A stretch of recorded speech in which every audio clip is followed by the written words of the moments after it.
it wasn't, but a few weeks ago we did this in the summer, I think. And looking back at that time, I know Malcolm had hurt his back, so he's fully recovered. We can see that. Sure glad to be here today. So first thing I should do is correct one thing. Gary said that we hope to be open in December. I think that would be awesome, Scott, for construction if that could occur. But I think it's going to probably be February or soon after. Our target is to be there by spring. The building that we're going to construct is in front of us here.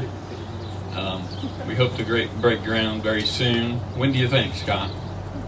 2 weeks, sure. Might give a little more description of, Gary mentioned FOPA, that's Fair Oaks Pig Adventure. That is what we are building. It's a not-for-profit organization that was created in the beginning to create this education center and collect stakeholders' funds that will make it. We're going to educate people on pork. The thing that we all share in the board and with Fair Oaks and Malcolm is passion for what we do. We raise food. In this day and age, as Gary said, we spend quite a bit of time talking about energy, talking about the negative things people perceive of us. And those of us that do it, we're very passionate about the positive, and that's the energy that we're putting in here today. So I wanted to thank our stakeholders, the biggest of which is the National Pork Board. John Johnson's here. We'll say a few words in a minute. Thank everybody else that joined us today. Sure have enjoyed my history with Fair Oaks and with Belstra specifically. John Hook and I first met, and I guess it was Malcolm too, probably back in 1992 or 3. My first job in the industry was a pig buyer, working at Indiana Packers, a packing plant nearby. And I've known these guys, respected them, respected their integrity and the things that they do. They share that with Fair Oaks. It's awesome to be part of what's going on, and look forward to what's ahead. Thanks for the time. Well, it is just terrific to look around and see so many people, some that I grew up with and some that I've met in the journey along the way. And I'll start by saying I've always believed that good things happen to good people. And so just the quality of this day, what you've already got up in terms of the Fair Oaks Pig Adventure down the road, and soon here in February, March, I guess, the capstone, at least as it pertains to the pork side of this whole adventure. Good things happen to good people, and I think this is a shining star and one of Indiana's growing assets, greatest assets perhaps in the field of agriculture. I know from early discussions with Malcolm that this didn't just happen. I know a lot of sleepless nights, blood, sweat, tears, patience. Did I say patience? Probably some patience. Even with me, Malcolm. And to look back and maybe, just maybe, say it was all worth it, or it's going to be all worth it when particularly this new addition gets done. Folks, I spent 4 years plus with Elanco. Before that was with Dow AgroSciences. Before that, had some experience with FFA, and then grew up on a family farm. And we had livestock, and we had pork. So I've pushed the scraper. I've been out there in the winter, unfreezing water fountains and the like. And more than ever, I understand what Gary said about us as a globe, as a world, moving toward that 2050 mark of about 9 billion. What many don't know, though, is that we cannot set our sights on 2050. The rise of the middle class, particularly in China and India, for good measure, throw in Thailand, Malaysia, and other countries, it hits its zenith at about 2020, 2025, when they want and need protein. They're starting to enter that middle class where they can afford and want, I dare say, are demanding a bit more protein. Usually starts with milk. In China, it's most certainly pork. India, poultry, but really all of the above. And so the task in front of us to produce this food is enormous. And with us, as we rise to meet that challenge, we have a growing discernment of our consumers who may not understand agriculture. I don't fault them. I fault people like me that didn't start sooner in educating and informing what modern technology is all about. So we at the Department of Ag, we celebrate choice. We celebrate all kinds of production. If we've got somebody local that's producing for a few families and they're catching a premium, man, more power to them.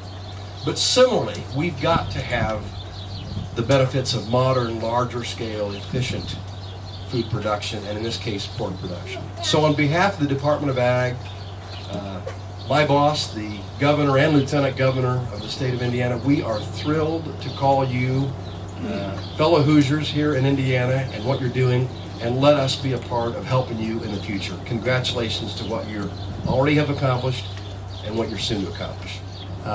9 months ago, we had the grand opening for the Pig Farm, Legacy Farms, which is the destination for the Pig Adventure at Fair Oaks Farms. As was mentioned, 9 days before that, I had a little accident and broke my back. And so when I was standing up here, I looked pretty puny, I think, to a lot of people. I'm fully healed, and you can understand why this isn't, yeah, really, I'm blessed. You can understand why this is such a privilege in so many ways. You know, from the very first conversations that I had with Mike McCloskey 3.5 years ago, we felt very strongly that we needed to have both a tourable farm as well as an education center. That it really couldn't work well long term without both parts. So today's groundbreaking is a huge step in completing this vision and this phase of showing the world the reality of modern pig production. This combination of facilities is essential for the pig industry in the United States and around the world. More and more people from around the world are asking questions about where their food comes from, as we've said before. But we know that it has been very impractical, if you're a pig farmer, to show people what's going on behind the walls. When you can't see what's going on behind the walls, you have the beginnings of a conspiracy theory, and there we have the first parts of a problem. Certainly, I think those of us who have been involved in production for all these years would basically have to admit that we've been spending our focus on taking care of our animals and producing more of them. This has not led us to be real quick to invite people into our barns. It has not been something that we've really been trained to do. You know, to that end, I guess I would certainly applaud Fair Oaks Farms for being such groundbreaking people as to say, okay, this is how we think we can show the world live what's going on. And I think that that's so important, is that what you get to see today on our farms is live. It's our hope that everyone affiliated with agriculture will encourage everyone that you know, not just your friends, not just your families, but everyone you know to come here and see. You know, it is not B-roll. It is not, you know, a little blog or web page. It is the real thing. These farms are high intensity, high precision farms that produce lots and lots of animals and lots of milk. The other thing that I think is important is that we have heard from so many people in agriculture that Fair Oaks Farms gives confidence and pride for the vocation that they've been called to do. So those of us who live and work in agriculture can take a lot of pride and really kind of get a boost on a regular basis after hearing all the things that we do wrong.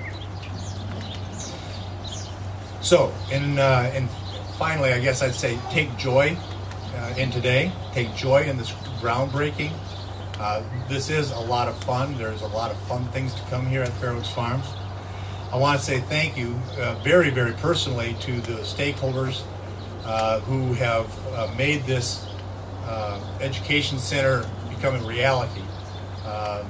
The way that it is kind of split is that Belstra Milling and our partners took the lead on owning and building the pig farm, and the industry stakeholders from not just the North America but from around the world have stepped up and taken the ownership for the education center, and I think it's a beautiful private-public combination. And then finally, I'd like to say thank you to Fair Oaks Farms. And Fair Oaks Farms is this entity, but I guarantee you that the people standing around here in these red shirts, including Gary and Julie and Jamie, who decided to wear something different today, but the people in the red shirts are what the living, breathing part of this whole business here at Fair Oaks is about. And I can't thank you enough for being great partners and good friends. Happy to be with you all today and joining this celebration. Malcolm, I was trying to reflect back. I think it was the spring of 2011. Chris Novak, our CEO, and myself came out and visited with Malcolm and John and others, and just had the vision presented to us, and found it very intriguing and very exciting. It was certainly nothing else like it I know of anywhere in the country, perhaps even the world. A really unique opportunity. And so we began the long process. Trade associations move like molasses. Entrepreneurs move like lightning. So we're trying to bring lightning and molasses together, and the word patience was used earlier, and Malcolm and John and Gary and others showed a lot of patience with us as the trade association, like the checkoff, like the pork checkoff, went through and doing due diligence and deciding whether and how to invest pork farmers' money, checkoff money. And it was a long, deliberative process that our board took very seriously. We brought our Producer Services Committee out and dived into it. We hired business consultants that dived into it. And the board deliberated at length and made the decision that ultimately they wanted to invest in a very significant way. The pork checkoff invests in a lot of activities that we call trust and image. And it all goes to the idea of giving consumers confidence in the pork they buy from a whole range of issues, whether it be nutritionally and food safety perspective, as well as having confidence that this pork was produced in a socially responsible way in terms of animal welfare, protecting the environment, etc. And this center, as together with Legacy Farm, really go a long way towards demonstrating that in a very physical, tangible, personal way to the consuming public. And so our board is excited to make one of the largest contributions and investments they've made in trust and image has been made here in this education center that we're celebrating the groundbreaking of here today.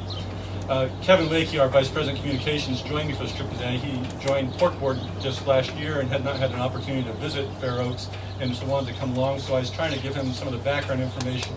And I told him, if there's one thing you got to understand about this project, between all the cast of characters that are involved, is the word passion. They are passionate about the pork industry, and they're passionate in a variety of ways. And what I appreciated from my first meeting with Malcolm and John was what Malcolm just mentioned here briefly. They view this as a vocational calling. And even as I've spent my life in agriculture, there's really a minority of producers out there that really stop and think deliberately and strategically about what they do every day as a vocational calling. But that leads to that passion, I believe, in part, Malcolm, and I've grown to really appreciate that. And that passion, I think, is make it destined for success. And the National Pork Board is pleased and proud to be a partner in this effort here. And so just congratulations, and we look forward to seeing the final product here next spring. Thank you.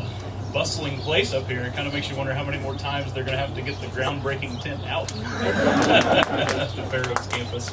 My name is Josh Tredair. I'm the director at Indiana Pork. I just want to take a second to thank the FOPA board, Belstra, and the folks at Fair Oaks for their vision behind this project and for allowing Indiana Pork to be a part of it, not only financially, but also being able to work behind the scenes on the fundraising and on the educational aspects of the education center. Big thank you goes out to the donors. Wouldn't be possible without the donors we've worked with over the past few years to make this happen.